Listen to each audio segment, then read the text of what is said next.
designer, artist, Cajun from Louisiana, which means if you find me after, we can talk for hours about food, music, road trips, whatever. We'll talk about how I'm colorblind and I'm absolutely going to call purple blue and vice versa throughout this presentation. We just changed our colors and I can't keep track of the brand anymore. I'm going to tell a bit of a business story, a bit of a product market fit story. I'm a designer, but I tell my team a ton. Designers have superpowers, right? Like designers, creatives, brand, research, writers, all of my team at Nav, we have a ton of influence on what the product looks like. We understand our customers. We can influence customer behavior, which ultimately influences like the company, how people like sign up, prospective customers, what they're looking at. So to me, design is not just pixel pushing. I do like using the term pixel pushing, but it's a bit of a joke to me because it's like the pixels we push change the entire company, right? And like why we're here, what we're doing, all of that. So I'm in San Francisco working semi-remotely for a company just down the road that you may have heard of, Nav. If you didn't, it's okay. It's 12 years old, 13 years old, something like that. And I'm going to tell you why you may or may have not heard of it because of this kind of ebbing and flowing of the company over the years. Nav exists to give every small business owner the chance to succeed. We just changed this mission. We are really hyper-focused on redefining our brand, refining why we exist, pivoting back to our roots. I couldn't think of a better title. Success is ambiguous, especially for small business owners. This is ambiguous because we're just trying to give a chance. We're not the ones giving you success. We're trying to help you get there. This is all going to be important later when we take the quiz. But success is ambiguous, right? Like for some small businesses, it's become a millionaire. For others, it's move out of the food truck. It's quit your day job and actually focus on your side hustle. All of that is related to finances. We at Nav have figured there's a couple of key moments that we want to try to help small businesses actually grow, succeed, all of that stuff. And that's what I'm about to get into. I love that I got to follow Gentry because banking, financial institutions, I thought I was a small business owner-driven designer. My career has followed small business owners. Don't read the small text, focus on the people. That's in there for later in Slack. But I think after Gentry's talk, I actually just really loathe banks. I spent years at Square designing the bank over there. And then I kind of pivoted my way into Nav. And I really care about the people on left, right? On the right. Small business owners are people, right? They're just everyday people in your community. Actually, let's post snacks. Can you raise your hand if you consider yourself a small business owner?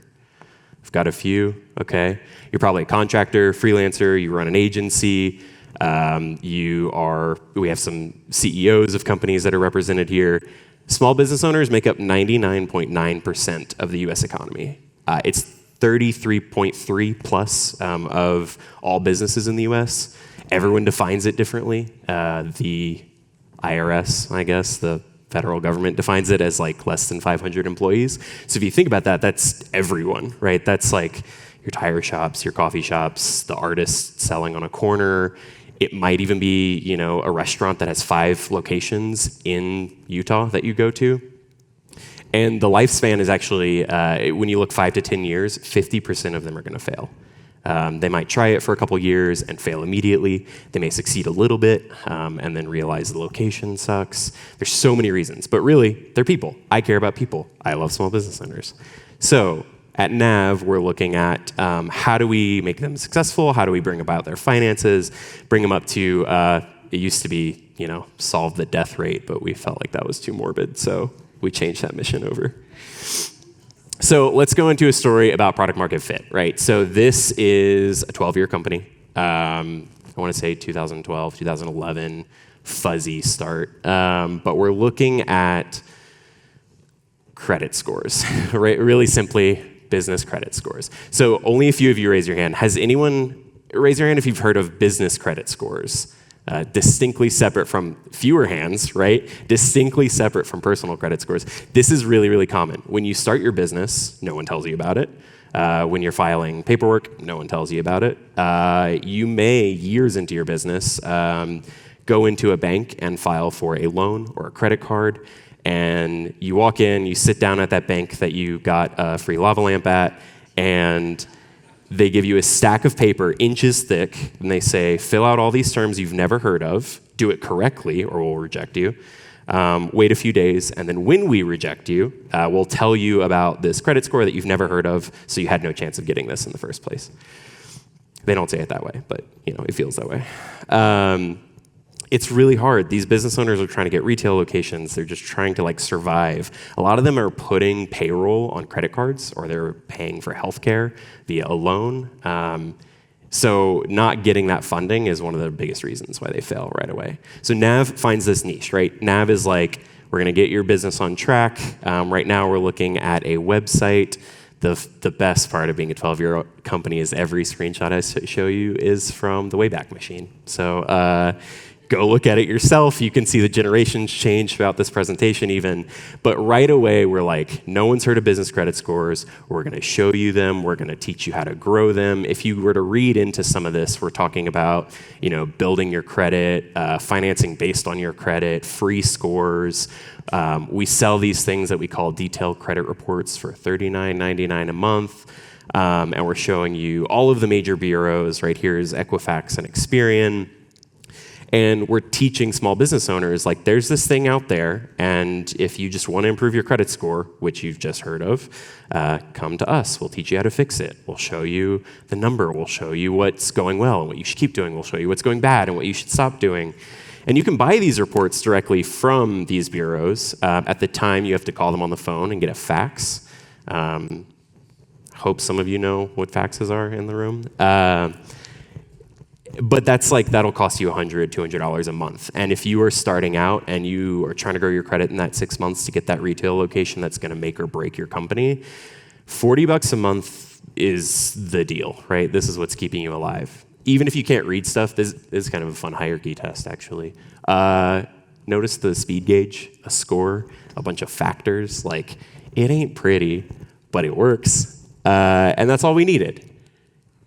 And it's working. So we're looking at, this is 2018 to 2020, and I mentioned it's an older company than that. I can't show you the axes, but you're looking at this hyper growth coming out of this is product market fit, right? This is the company to join. Money is flowing, people are signing up, we have a stable business model. It's not SaaS, think of it like SaaS. Everyone learned in 2018, get that monthly subscription, and you've got money coming in the door. So it's working, we're going well, and then we start falling apart. This is a story that I get to tell as a designer and lead at the company because it's one that is a luxury of being an older company. It's one that if this hits you in your first 2 years, you're under. But when it hits you at your 9th year, you've got some cushion, and you've got a good founding team, and you've got good investors who will kind of help you through the storm. But it's a design story. So what happened here? I can show you, actually. Let's look at our webpage again. So this is now, let me say 2019 is going to be the blue one, the actual blue one, not the purple one. The blue one says, business financing is complicated, we make it simple. No credit scores. The purple one, the next generation, says, get a pulse on your business financial health. No credit scores. We just stopped talking about it. This whole thing that we were growing off of, we're like, who needs that anymore? We're going to talk about Nav Prime.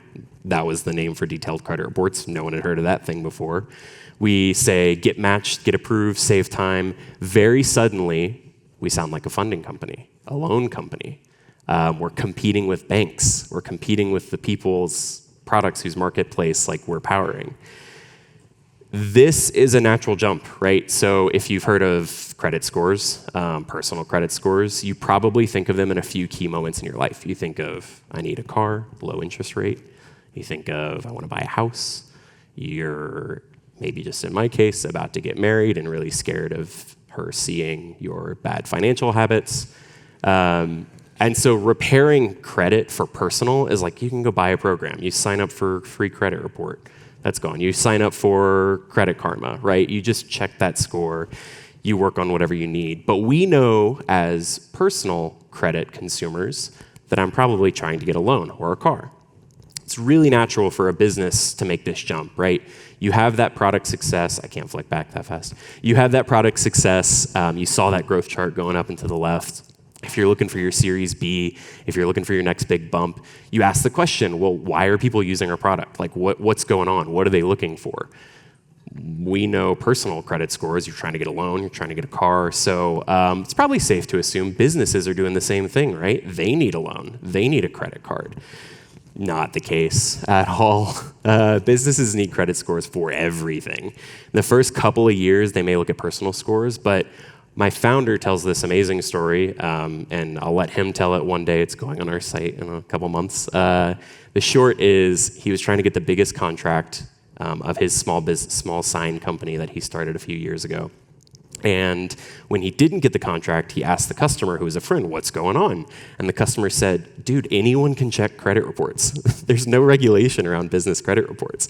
I can call Experian right now and check on Adobe's or Cruise, like anyone's, and just say, hey, I want another credit score. And someone's like, yeah, it's real bad. Don't do business with that company.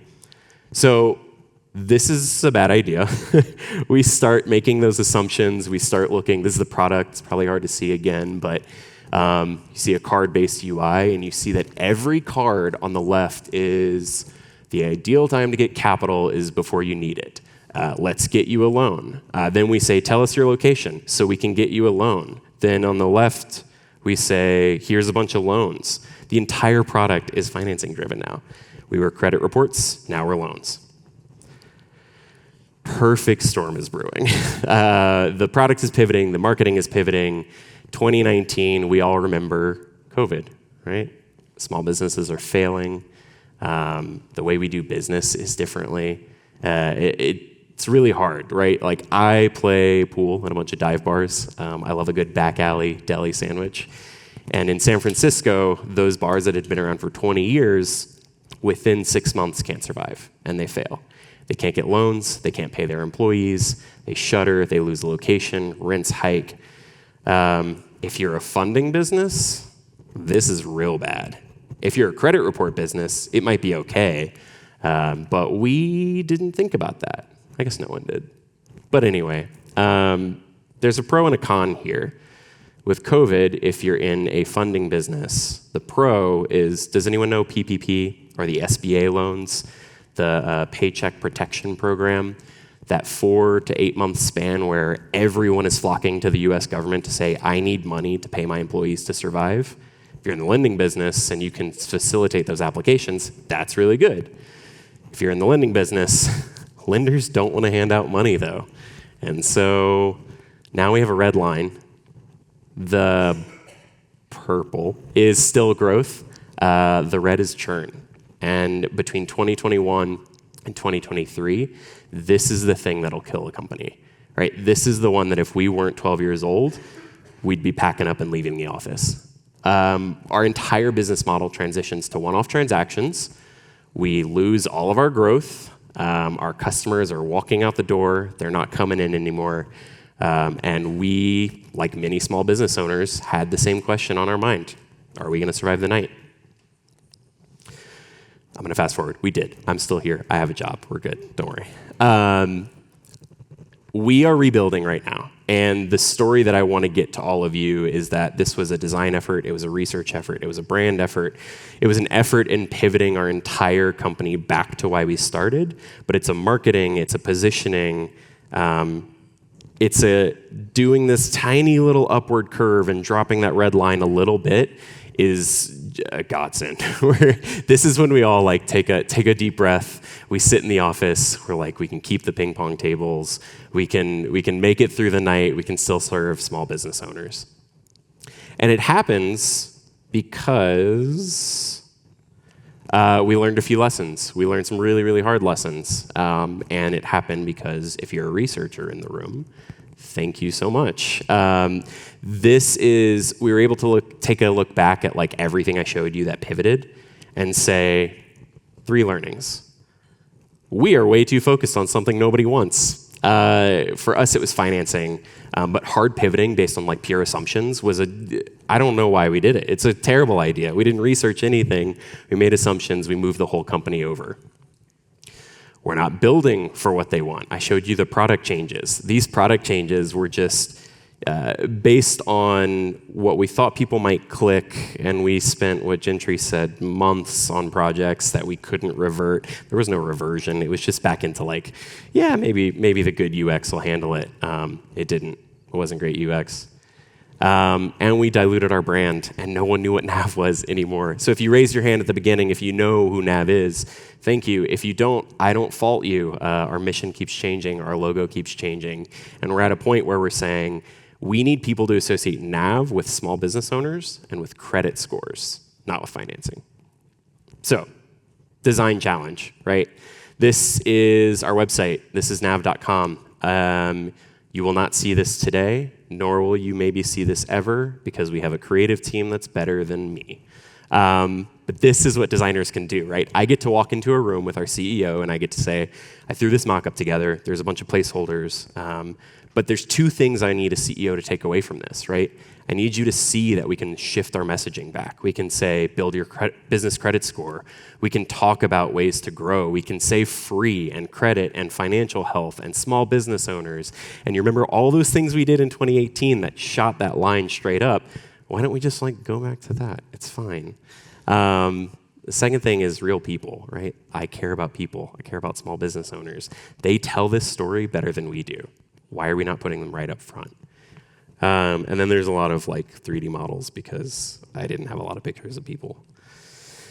And then there's the product. Bring it back. Bring it all the way back to what we were doing. Credit scores. Yeah, you won't see the little speed gauge anymore, partly because I don't like them, but partly because every bureau uses a different score. What you will see, let's check the hierarchy again. Yeah, you can see some scores. You can see some dark stuff that we need customers to do. More importantly, you can see these little data viz boxes where we're trying to go back to that ugly PDF you saw. What are you doing well? Keep doing that. What are you not doing well? Stop doing that. Like, we're going to help teach you what you need to know to actually grow. And then everything in the background, again, walking into a room with leadership and saying, we can build a lot of cool stuff if that line turns around. So let's actually have a plan, a vision for where we're going to head, because just trying to tread water whenever our brand is falling apart is a really, really bad idea. Let's look at all of it together, right? So product market fit on the left, this really steep decline that almost tanked us, and a rebuild.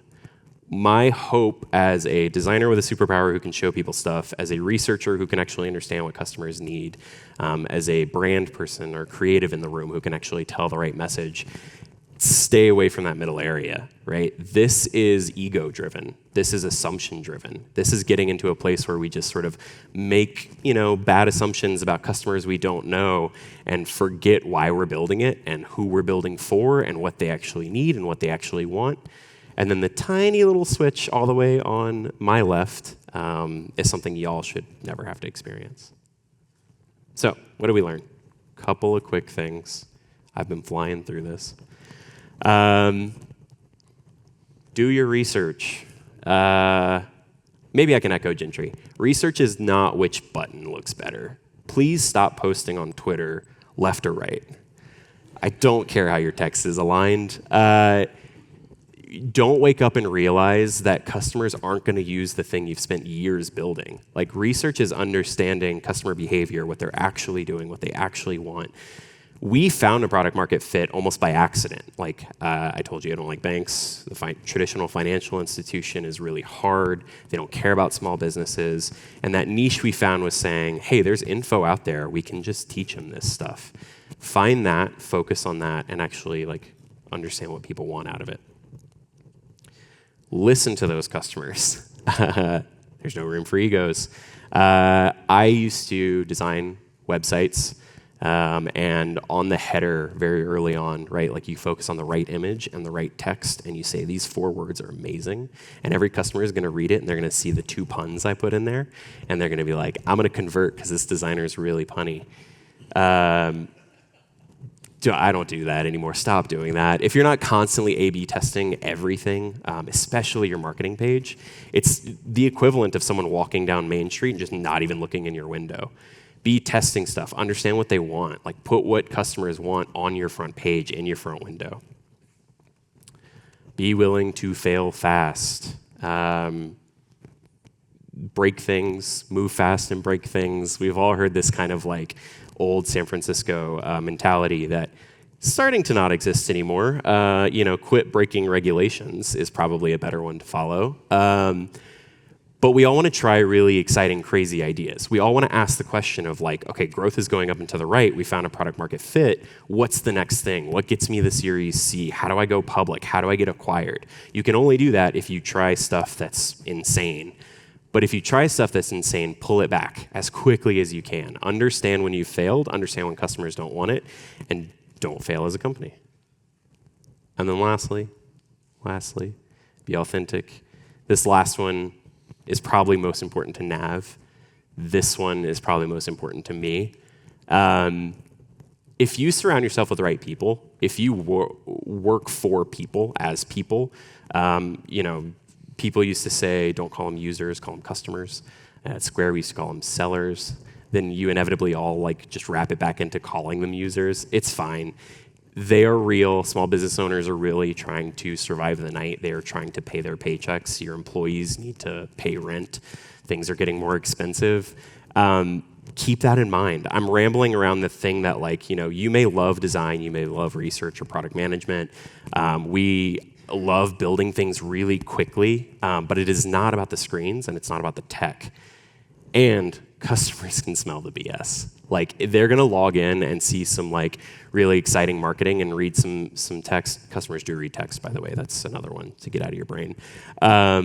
They know when you're pulling a fast one on them, and they're gonna walk straight out the door. And I know that because they did that to us for 2 years, and it's real bad. So let this be a cautionary tale. This was a pretty fast one for me. I can talk design, we can talk in Slack. I love pixels. What's more important for me to share is that there's a company in this area that started years ago that almost went under. And as a designer, as a researcher, you need to be thinking about how the stuff you're designing, the stuff you can present, the visions you can paint, the direction you can push a company, as you seek alignment, as you try to get everyone in the room on the same page, we can show people the direction forward. We can keep ourselves from that churn line going too high. I forgot to mention, I even run my own small business on the side because I want to be ingrained in the struggles of our business owners. And really, that's just me saying, go buy my prints at cypressdesign.co. But of course, I have to plug Nav because that's who put me here on this stage. So yeah, thank you guys. I still have a couple minutes, but I think we're going to take some questions. How are you enjoying Salt Lake? Oh, I love it. I get out here every couple months because of our office in Draper. Yeah. It's hot, but I like it. And you spent some time down south where I did. It's really hot. Yeah. So half of this is made up on the spot because I've been road tripping for the last week and I was off the grid. Arches, Canyonlands, Rocky Mountain National Park. Nice. It's amazing. Yeah. Very good. Very good. Well, curious, how did you, one of the questions is, what ways did you involve your cross-functional partners to help craft your narrative that you took to your CEO? Yeah, for sure. All of them. So being in a company that now really cares about design, it gives me personally access to our data team, our research team, our product team, our marketing team. And so for me, it's not about just running straight at the CEO. Some might call it lobbying along the way, and just sort of getting all of those key people together before you even paint a picture of the direction. My rule of thumb is if everyone's not aligned before you walk into that room with your leader, then it's not going to go well. So yeah. So you're aligning with others and then aligning with your leader. So what was the you're telling your story up here, and what really made Nav drift away from its core? Yeah. It seemed like it was doing okay. There's always bumps and bruises along the way, but it was doing okay. Totally. Why the massive shift, and was that just pandemic related, or was there really something there? What was the key to that? Yeah, I think it was two things. I think it was, we had a change in leadership. We had, at 12 years, it's a generational company. Everyone comes in and thinks they have the next silver bullet. And so making assumptions and running with those can really be dangerous. But COVID added a new layer to that. It was like starting a new company with the worst conditions possible. But the second thing was, I think, looking for the next idea, right? Like you are, I mentioned Square, they started with a reader. If they had only stayed with a reader, they wouldn't still be around. Like you need to be chasing those next things. We just chased the next one too hard. You gotta test your way into those ideas. You can't just like change your entire marketing strategy like next day. So was it good that they tested this direction, or what would you have done differently then in that situation? If you were there at the time, what might have you have done, or maybe some in the audience are in this situation right now? Yeah, well, as a designer, it kills me, but A/B test everything. Test, experiment, like understand if it works before you put it out there. 10% rollouts, 20% rollouts. Everything that can help you de-risk along the way is a good idea. And as far as I understand, none of that was really done. Like as designers, we may be hired because we have really good taste, and so you think your opinions are really right, and visually they might be, but if no user cares about it, then your opinion's your opinion. It needs to be validated by your actual customers. Yeah, one of the questions is, and I'll maybe formate this question a little bit, is how do you stay true to the core product market fit, but also experiment and not lose focus? Yeah. Well, okay, so really specifically, I think what we should have done and what we're doing now is you'll still see financing language on our page. But we think of financing as one version of success, not the version of success. So staying true is grow your credit score so that you can get a loan, or understand your credit health so that you can X. And like understanding those successful successes, solutions, whatever the end of that statement is, would have put us in a better place to know, like, oh, that's the one people are attaching to. Like, that's what customers will click on. Yeah, and it sounds like there was some egos involved in maybe this process. This is the political side of business that we all have to deal with. So how do you deal with these egos? How do you address this at leadership? There's a leader that doesn't want to admit, but yet their business is tanking right now. How do you work with that? How do you work in that environment? Yeah. Data will answer all questions. So research is great, right? Qualitative, quantitative. That's the foundation of a lot of the decks and the way we talk through ideas. Even still at Nav, like you have to be able to attach real people to real ideas, because leadership will say, oh, I know that face. I've talked to that customer. So if they have a pain, now I can sort of get it. If you can couple that with actual data to look at the quantitative side of like how many users are walking out the door, those conversations are now undeniable. That's when you're just like, as a leader, time for you to like make really strong decisions around whether you're going to listen to your customers or not. Does it take drastic decisions to make those shifts? In our case, it did. But I think we ended up in a situation that, like I said, was luxurious. Like we had the time to be falling apart. Not everyone does. So yeah. I think you get one or two of those. Had time to be falling apart. Yeah. You don't want to do that too many times. What were some of the voices internally? Like what were the warning signs that you needed to make the shift? And what were all the warning signs that you saw? I mean, we see the graph. It's always easier to look at things hindsight, and it's 2020, and you're looking at it's very clear. But is there anything up front that we might learn to look at prior? Yeah, I mean, you could check the data, like I said, you could check the charts.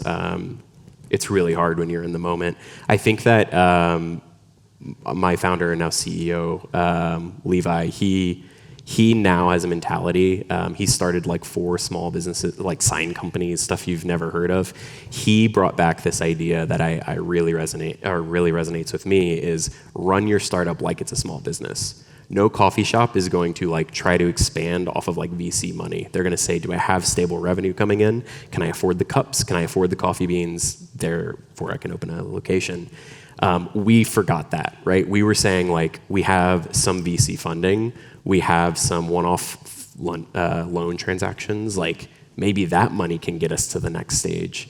And so kind of going back to, is there money in your bank account? Like, is a really good rule of thumb. Like, have you hit $0 yet? If you haven't, maybe then you can grow. But if you're operating, you know, at a loss for years, you should really reevaluate that. So how did you, what did you do to get to know these SMBs better at that point, or to disprove your assumptions that you were working off of? Yeah, a lot of interviews, a lot of research, a lot of, when I say research in this case, we would send all of our employees like out into the community. We're remote now, and so like San Diego, San Francisco, Austin, Texas, New York, like any of you today for lunch are gonna go talk to small business owners. Like you just walk in and you're like, hey, I love this. Like, tell me about the business. Tell me about your struggles. Like, what are you working on? What's keeping you up at night? That's a 10-minute conversation that will teach you more than anything about data. So Gentry was talking, not discounting research. Sure. We got to remember what stage he's at. Yeah. But how would you maybe respond to Gentry and his questioning on research and how to use it, particularly at that stage? And maybe others are in this room at similar stages. Yeah. Well, first we'll try not to fight later, but after that. Yeah, research it's a big term, right? Like, and I would agree that most of us abuse it and say like, you know, I validated my idea and what I want to do, and therefore it's research. Let's take that word off the table. Talk to people. Talk to your customers. Run interviews. At the stage we were at, it felt like restarting, and it felt like we were early.